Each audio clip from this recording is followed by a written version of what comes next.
우리가 보통 이야기할 때에 그런 화법이 요즘 유행합니다. 너는 뭘 잘했는데 하고 먼저 칭찬을 해요. 그리고 나서는 그런데 말이지 라고 이야기를 합니다. 아마도 고래는 칭찬은 고래도 춤추게 한다 이후에 많은 사람들이 일단 칭찬부터 하는 그런 좋은 화법이라고 생각해서 칭찬부터 하고 그런데 라고 합니다. 근데 요즘은 이 화법이 사람들에게 듣기에 매우 불편하다 그래요. 왜 그러냐면 앞에 있는 칭찬은 사실 칭찬을 위한 칭찬이 아니기 때문에 그래요. 진심을 다해서 칭찬을 하고 그럼에도 좀 다른 이야기, 부족한 거 이렇게 이야기한 게 아니라 그냥 기분 좀 덜 나쁘게 하려고 아니면 그냥 화술로서 그냥 아무 생각 없이 너 참 잘했어. 그동안에 정말 잘했지. 내 말 잘 들어줬어. 그런데 말이지 라고 말을 하는데 초점이 있기 때문에 듣는 사람들은 굉장히 사실은 기분 나쁜 거예요. 근데 오늘 성경을 가만히 보면 잘못 읽으면 성경에서도 그렇게 얘기하네 라고 오해할 만한 그런 내용입니다. 하지만 오늘 성경은 사실 그렇게 먼저 일단 영혼 없는 정말 마음에 그런 뜨거움을 가지고 있지 않는 그런 칭찬이 아니라 진짜 칭찬을 하고 있는 겁니다. 그 칭찬의 내용을 한번 볼까요? 그 칭찬의 내용이 바로 9절에 나와 있습니다. 우리가 우리 하나님 앞에서 너희로 말미암아 이 모든 기쁨으로 기뻐하니. 성도님들 자녀 볼 때 어떠세요? 기쁘죠? 말 안 듣는 애들 말고 미운 7살 말고 사춘기 그 폭풍 노도처럼 해가지고 아무데나 치받는 그 사춘기 때 빼고 자녀 볼 때 기쁘잖아요. 자녀를 보는데 이놈의 왼수야. 내가 너를 왜 낳았니? 이러면은 그 가정이 뭐가 되겠습니까? 자녀를 볼 때마다 기쁨의 충만 가운데 있는 그 부모를 생각해 보시면 오늘 사도 바울이 또 혹은 목회자가 성도들을 바라볼 때 이런 마음 갖는 게 얼마나 감사하고 또 감사할 일이겠습니까? 바울은 이 오늘 성경에 나와 있는 데살로니가 교회 교인들을 바라볼 때에 너무 기뻤어요. 너희로 말미암아. 왜? 이들이 잘 믿었기 때문입니다. 자, 그럼 우리가 생각하건대 우리가 기본적으로 알고 있는 상식으로 초대교회 모든 교회들이 그렇게 사도 바울이 기뻐할 만큼 순도 100%, 순복음 100%짜리 교회가 있었는가? 사실 그렇지는 않죠. 그렇지는 않습니다. 그럼에도 이 데살로니가 교회 이미 이름에서부터 나와 있듯이 이방인 교회예요. 구약 성경적 기초가 없어요. 오늘 현대식으로 말을 하면 모태신앙인 사람들이 아니에요. 다 1세대 신앙을 가진 사람들인데 얼마나 열심을 가지고 있는지 그걸 놓고 생각해 볼 때 바울이 너무 기쁜 거예요. 복음에 대해서 많이 알지도 못하고 그리고 주변 상황들이 여의치 않은데 기독교적 환경이 아니잖아요. 다 이방신으로 둘러찬 그런 세속적 삶의 그 가운데서도 이들이 믿음을 지킨 거예요.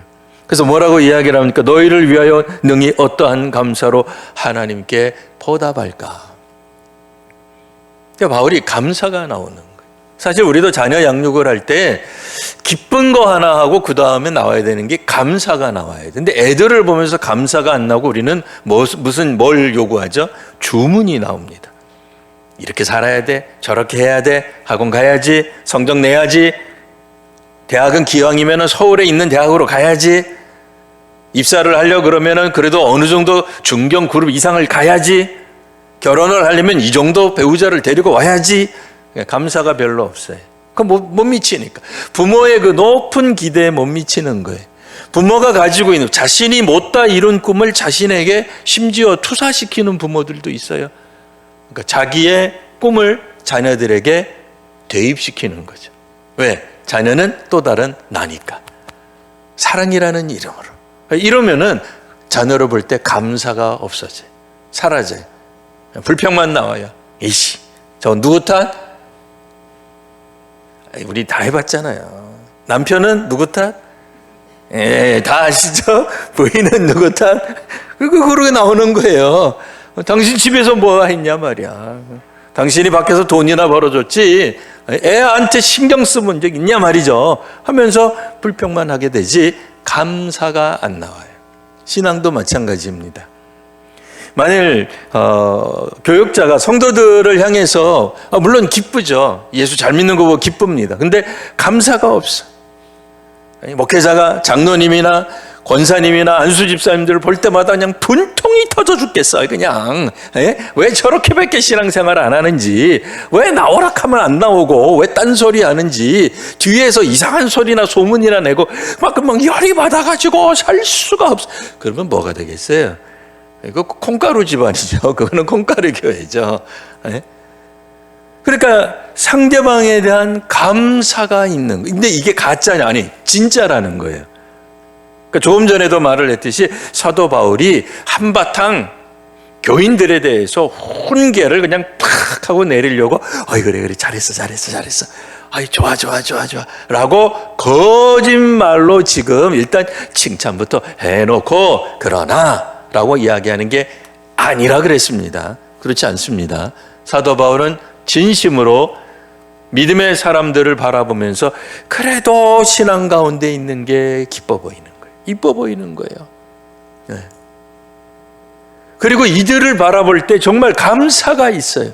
혹 자녀에 대해서 감사가 사라졌으면 물론 자녀에게도 문제가 있을 수 있어요. 없다고는 말을 못합니다. 자녀가 엇나가는데 무슨 감사가 나오겠어요? 그러나 어느 정도는 맞지만 평균 보통 범위 내에 범주 안에 있는 그런 자녀라면 그런데도 우리 부모의 마음 가운데 감사가 없다. 이거 우리한테 문제 있는 거예요. 부모한테 문제 있는 거예요. 인정하기 싫어도. 네. 우리 하나님의 백성들이 그러면 그 다음에 어떻게 나가야 되느냐? 그 다음에 이제 10절 보시면 주야로 심히 간구함은 너희 얼굴을 보고 너희 믿음이 부족한 것을 보충하게 하려 함이라. 데살로니가 교회 성도들이 믿음이 있었습니다. 없었던 게 아닙니다. 하지만 그들에게 여전히 연약한 부분이 있었어요. 왜 그럴까요? 믿은 지 얼마 되지 않았기 때문에. 그러니 교역자는, 사역자는 혹은 사도는 매번 성도님들을 바라보면서 무슨 생각을 하겠어요? 저분이 정말 잘하는데 이 부분이 조금 모자라니까 조금 더 올리면 좋겠어 라고 생각하는 거예요. 마치 코치가 선수를 바라볼 때 분명히 잘해요. 근데 슬럼프에 빠졌어요. 그 슬럼프에 빠져서 조금만 도와주면 나올 것 같은데, 방법만 알면 괜찮을 것 같은데, 그럴 때 코치가 강압적으로 하기보다는 슬쩍 방향성을 제시해 주죠. 물론 이제 사람에 따라서는 그냥 직설법으로 얘기해야 잘 알아듣는 분이 있고, 어떤 분은 직설법으로 얘기하면 불편해요. 우회적으로 얘기해야 알아들을 수 있어요.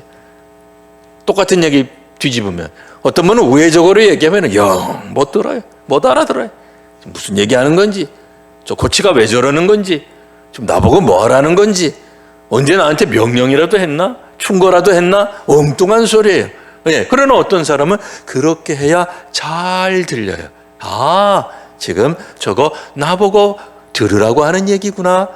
내가 저기에서 적용하면 되겠구나 라고 이해를 하는 거예요. 사실 그렇습니다. 우리가 믿음으로 굳세게 나아가기 위해서는 설교도 사실은 저거 나한테 하는 거지, 오늘 목사님이 애써서 나하고 눈을 안 마주치는 거는 내가 그래도 상처받을까 봐 시선을 피하는 건가 이렇게 생각하시면 돼요. 근데 어떤 분은 쳐다봐야 나한테 하는 거구나. 그리고도 상처 안 받아요. 저 목사가 나보고 들으라고 진심으로 하는 얘기지 하고 상처 안 받아요. 근데 어떤 사람은 쳐다도 안 보면서 얘기하네. 근데 나 눈도 안 마주치고 있지, 나는 교인도 아닌가. 왜 그래?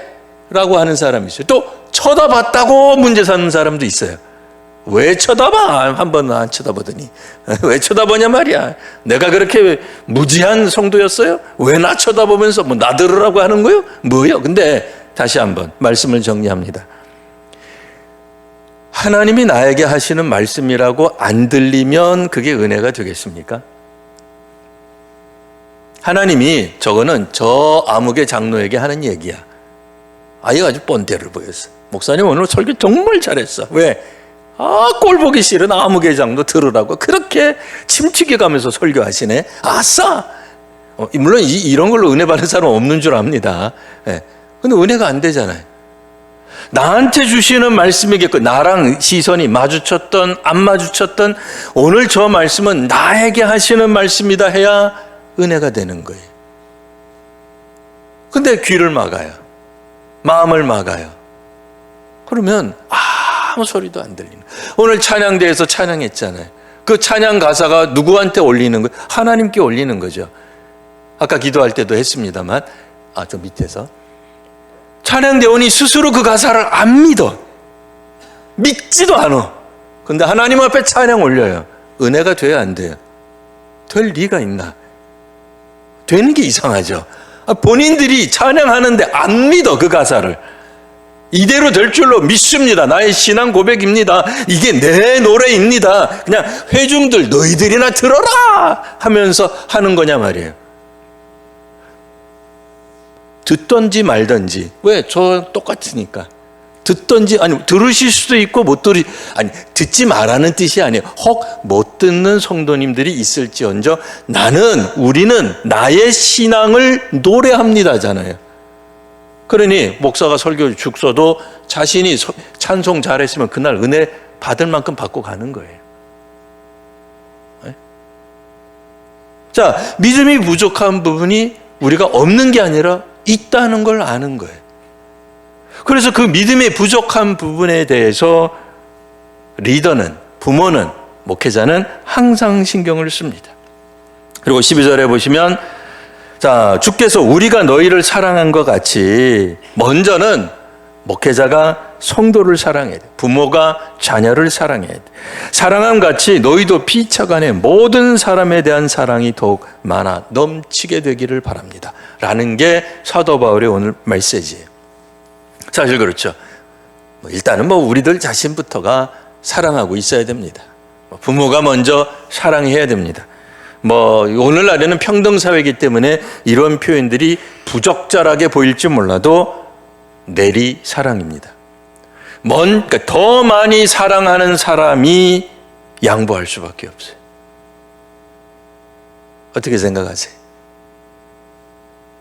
두 사람 간의 갈등이 벌어졌습니다. 이거 원한다, 저거 원한다. 이번에 하자, 다음에 하자.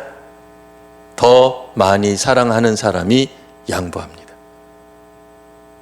물론 꼭 필요해서, 그때 아니면 안 돼서, 시기를 놓치면 안 되기 때문에 그런 거는 이제 위기 상황이겠죠. 위급 상황. 불이 났는데 빨리 피신할까? 내일 할까? 이런 건 안 되죠. 그런 건 안 돼. 당장 피신해야 되겠죠. 근데 그런 게 아니라면 이번에 하든 다음에 하든 되게 먼저 양보하는 사람은 어떤 사람? 더 많이 사랑하는 사람이에요. 그 사람의 우유부단해서 양보하는 게 아니에요. 할 줄 몰라서, 주정할 줄 몰라서 양보하는 게 아니에요. 그런데 이런 어떤 양보하는, 사랑하는 마음을 경험해 봐야 내 자녀한테도 그렇게 양육하죠. 내가 그런 양육을 받아본 적이 없어요. 한 번도. 학교에선, 가정에선, 사회에서 받아본 적이 없는데 우리는 갑자기 학습자 중심의 교육을 하고 싶다, 개별화 교육을 하고 싶다, 아이들이 창의적 교육을 하게 하고 싶다라고 하는데 문제는 나는 사지선다가 쉬워요. 그렇죠? 사지선다가 쉬워요. 그래서 주간식을 내면 나는 그냥 TV 꼬아서 내요. 왜? 내본 적이 없어요. 그렇게 교육을 받아본 경험이 없기 때문에 주간식을 내도 어떻게 내야 될지 몰라요. 그러나 분명한 건 뭐예요? 그래서 사도 바울이 말하기를 주께서 그리고 우리가 너희를 사랑한 같이 너희도 피차간에 모든 사람에 대한 사랑이 더욱 많아지기를. 사실 우리는 다른 사람 사랑해도 여전히 부족해요. 그러니 사랑하기 위해, 사랑을 실천하기 위해 부단히 애쓰고 노력할 필요가 있습니다. 필요하다 그러면 책자도 좀 보시고, 좀 자기도 좀 한번 훈련도 시켜보고, 안 되는 거 한번 해보고, 예를 들면, 이까짓 게 무슨 사랑이, 아니, 한번 해보세요. 해봐야 이게 사랑인 줄 아는 거예요. 하나님 사랑 매일같이 한번 말씀을 읽어보세요. 매일같이 기도해 보세요. 하나님 사랑이 뭔지 모르지만 해보다 보면 그게 알게 되는 거예요. 안 하고서 자녀들에게 가르치고 남에게 믿지 않는 사람들에게 전도하면 그게 전도가 됩니까? 안 되죠. 내가 하나님 사랑으로 충만해야 전도도 되는 줄 믿습니다. 내가 하나님 사랑 못 느끼는데, 내가 교회에 가서 마음이 하나님 때문에 평안함을 느끼는 영적 경험을 해본 적이 없는데, 세상에서 드라마 보고 감동하는 세상적 경험 말고요, 일주일 내내 힘들고 피곤하고 지치고 자빠지고 손가락 하나 들기 힘든데도 억지로 교회에 나오는 이유가 뭐예요? 은혜 받으려고? 아니요, 은혜를 받았기 때문에 나오는 거예요. 피곤하고 지쳤는데 무슨 수로 은혜를 받습니까? 그게 가능해요? 그게 가능하냐고. 여러분 정말 아파 보세요. 옆에서 아무리 사랑하는 사람이 이야기해도 듣기 싫어요. 사랑하는 사람이 나를 터치하는데 만지지 마라 그래요. 무슨 은혜가 된다 그래요. 정말 지치고 힘들면 못해요. 그럼에도 우리가 주의를 사모하고 주님을 사모하고 하나님 나라를 사모하고 예배를 사모하는 이유는 하나님 사랑에 대한 분명한 체험이 있기 때문이에요. 그 체험을 하면 다른 사람을 사랑할 수 있게 되는 거죠. 자, 그리고 이제 마지막으로 13절, 너희 마음을 굳건하게 하시고 우리 주 예수께서 그의 모든 성도와 함께 강림하실 때에, 맞습니다. 우리가 오늘 이제 대림절 첫 번째 주일인데요. 대림절은 기본적으로 그러니까 원래 뜻은 초림의 주님의, 그러니까 성탄절 전에 주께서 오심을 기다리는 거예요. 근데 사실 현실적으로는 이제 초림주가 뭐 이미 오셨잖아요. 초림은 먼저 하셨으니까. 그러니까 대림절이지만 또한 동시에 우리에게는 재림하실, 강림하실, 그러니까 두 번째 오실 주님을 기다리는 것과 연관되어서 가는 거예요. 그냥 성탄절 뭐 아기 예수 오심, 그래서 아기로 그냥 끝나는 게 아니고요. 그게 아니고요. 그것과 함께